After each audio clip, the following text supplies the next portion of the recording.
Teman-teman, saya ingin bahas spesifik bagaimana seorang suami menangani istrinya yang sering ungkit-ungkit kesalahan. Entah pernah selingkuh, pernah berkata kasar, atau pernah terpersepsikan memihak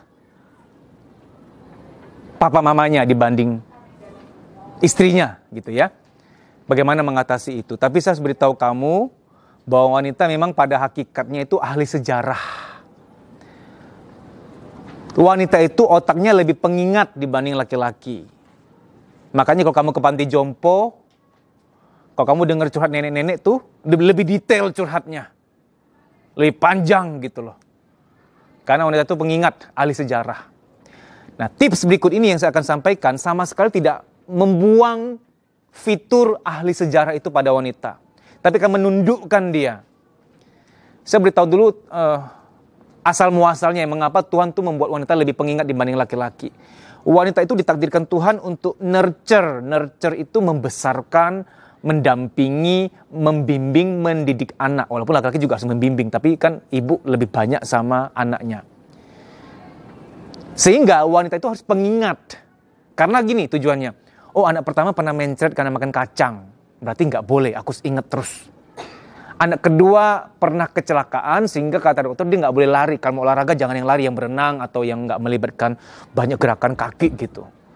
Nah yang begini-begini kan laki-laki suka lupa tuh. Kadang laki-laki tuh banyak tuh para istri curhat, suamiku itu loh Pak, Mas, dia itu udah aku bilang anak kami itu boleh makan coklat cuma dua minggu sekali gitu, coklat gitu. Tapi kadang-kadang kedapatan yang kasih coklat pasti, sayang jangan loh. Oh iya ya, maaf ma gitu. Nggak inget dia, pelupa. Bahkan kadang-kadang ulang tahun anak dia juga nggak inget. Ulang tahun pernikahan kami juga dia nggak inget.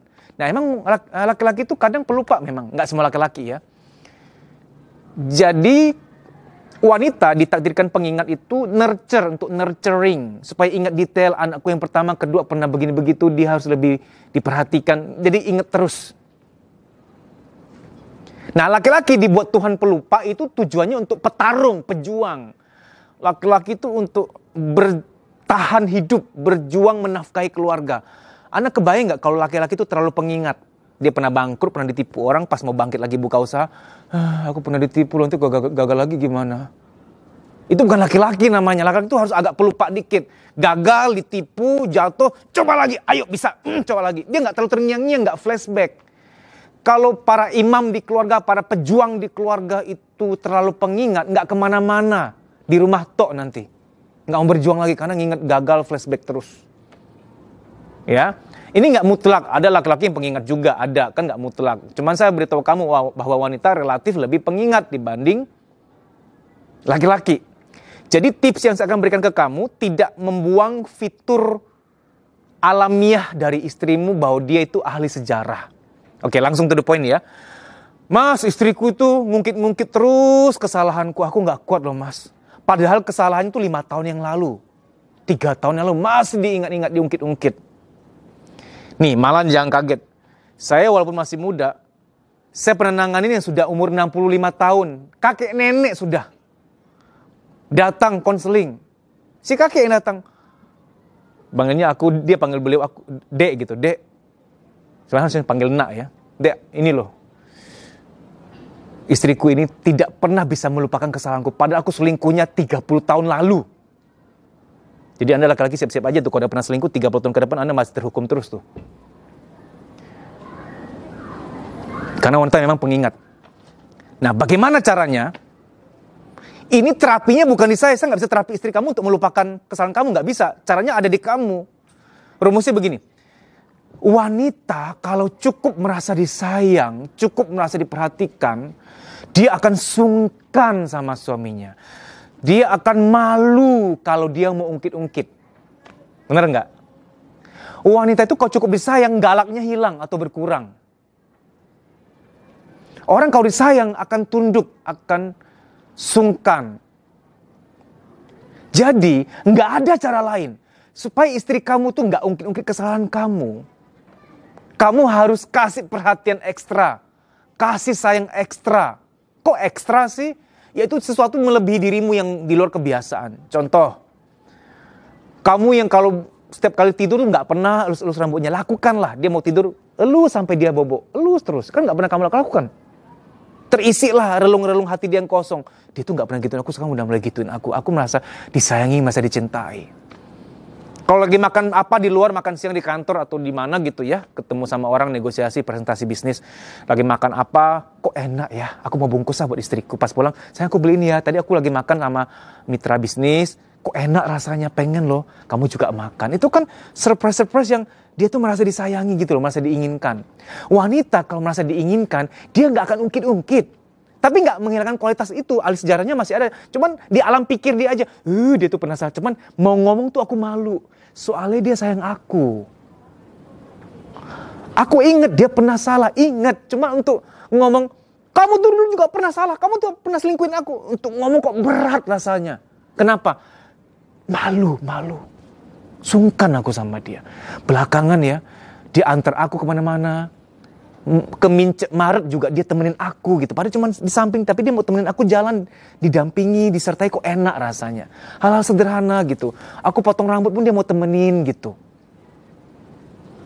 Dia mulai sering puji-puji aku, sayang kamu makin seger ya, tambah cantik, kok enak gitu. Jadi berikan perhatian-perhatian ekstra kepada dia. Mungkin kamu berkata, Mas itu nggak realistis, itu kok Mas ngajarin aku kayak jadi orang lain, itu bukan aku banget, aku tuh yang nggak drama-drama gitu, nggak bisa lebay-lebay begitu. Gini loh Mas, ini kan dalam rangka penyembuhan kan, apapun penyembuhan butuh hal-hal spesial. Contoh orang rawat inap di rumah sakit, semua dijaga, makanannya, apanya, rebahan terus, semua dijaga, jam besuk pun orang nggak boleh sembarangan datang. Ini kan penyembuhan hati untuk istrimu. Anggaplah 2 bulan, 3 bulan, kasih perhatian ekstra. Malah ya bisa terlanjutkan loh. Kamu jadi punya kualitas baru yang caring. Caring itu bisa dilatih loh. Hangat bisa dilatih. Ya. Hal sederhana misalkan kamu udah mau ke kantor ya, sudah pakai sepatu gitu ya, udah rapi. Tas ketinggalan tuh agak jauh. Sayang, boleh minta tolong nggak gitu. Diambilin tas ya. Makasih sayang, untung ada kamu nih. Terima kasih sayang gitu. Ucapkan terima kasih untuk setiap kebaikan kecilnya, itu kan apresiasi gitu loh. Satu hal lagi saya ingat ya, mengapa perselingkuhan sering terjadi di acara reunian. Karena di reunian itu sering ada ritual puji memuji. Kan gitu tuh. Kita kalau reunian SD, SMP, SMA kan, Jeng tambah seger ya sekarang, tambah cantik loh. Kalau si wanita ini sama suaminya nggak pernah dipuji, sesekali ketemu di reunian dipuji sama orang lain, apalagi lawan jenis, itu enak banget ya, seger ya. Kayak setetes air di padang rumput, di padang gurun. Mengapa perselingkuhan sering terjadi pasca acara reunian? Karena ada banyak wanita di rumahnya kayak padang gurun, gak pernah diapresiasi. Begitu ke reunian dipuji sedikit terus langsung mencair hatinya. Nah, apresiasi itu penting. Puji istri kamu. Pas baru bangun, wah sayang, kita ada acara apa hari ini, kan misalnya lagi libur ya, jalan-jalan yuk gitu. Siapkan agenda-agenda khusus, karena kalau udah menikah tuh memang harus pacaran loh, wajib pacaran. Kalau udah punya anak, ya mungkin titip sama mertua dulu sebentar. Harus ada pacaran-pacarannya lagi. Oke, jadi kesimpulannya, tidak ada cara lain agar istrimu tidak ungkit-ungkit lagi kesalahan kamu. Cuman satu, sayangin dia habis-habisan, sampai akhirnya dia malu untuk ungkit-ungkit, dia sungkan. Aku gak bisa ungkit-ungkit lagi kesalahannya. Dia sayang aku banget soalnya. Gak bisa aku ungkit-ungkit. Malu aku. Karena gini, semakin suami dingin, semakinlah perang nanti. Kamu udah gak sayang aku ya? Tuh makin terbukti kan, kamu udah gak pernah pedulin aku. Makin jadi-jadi gitu loh. Sayangin dia. Oke? Nah ini memang perlu perjuangan. Tapi cuma itu obatnya, gak ada yang lain. Mas, aku lelah mas. Aku mau nikah sama yang lain, aku mau cerai aja deh. Dia bukan jodohku. Sorry ya, semua wanita gitu. Kamu mau kawin 10 kali juga sama. Salah sama perempuan manapun, ahli sejarah semua itu. Saya pernah ngomong di Instagram ya, bahwa kamu yang berpikir cerai adalah solusi. Padahal sebenarnya masalahnya ada di kamu. Mau kawin sama siapapun sama. Kalau masalahnya di kita yang nggak mau menyelesaikan gitu, apa-apa lari dari kenyataan, itu bukan solusinya untuk cerai gitu ya.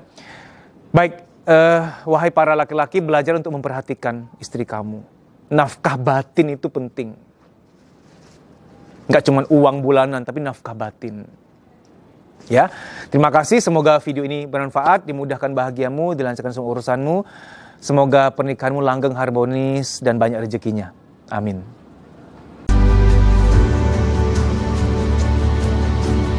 Training yang diberikan benar-benar berbeda, full dengan pendekatan terapi psikologis. Dedi Susanto sangat meyakini bahwa di saat seperti ini, motivasi saja tidak cukup, sangat membutuhkan terapi psikologis. Orang yang banyak beban kehidupan dan yang menyimpan banyak kesedihan terpendam dari masa kecil tidak akan mengalami perubahan apa-apa apabila hanya dimotivasi saja. Sangat memerlukan terapi psikologis. Terapi psikologis akan membawa perubahan yang sangat luar biasa. Sehingga basic dari training yang Dedi Susanto sering selenggarakan selalu dipenuhi dengan terapi-terapi psikologis yang melegakan batin. Batin yang lega akan berdampak sangat positif pada kebahagiaan, kesehatan, dan rezeki.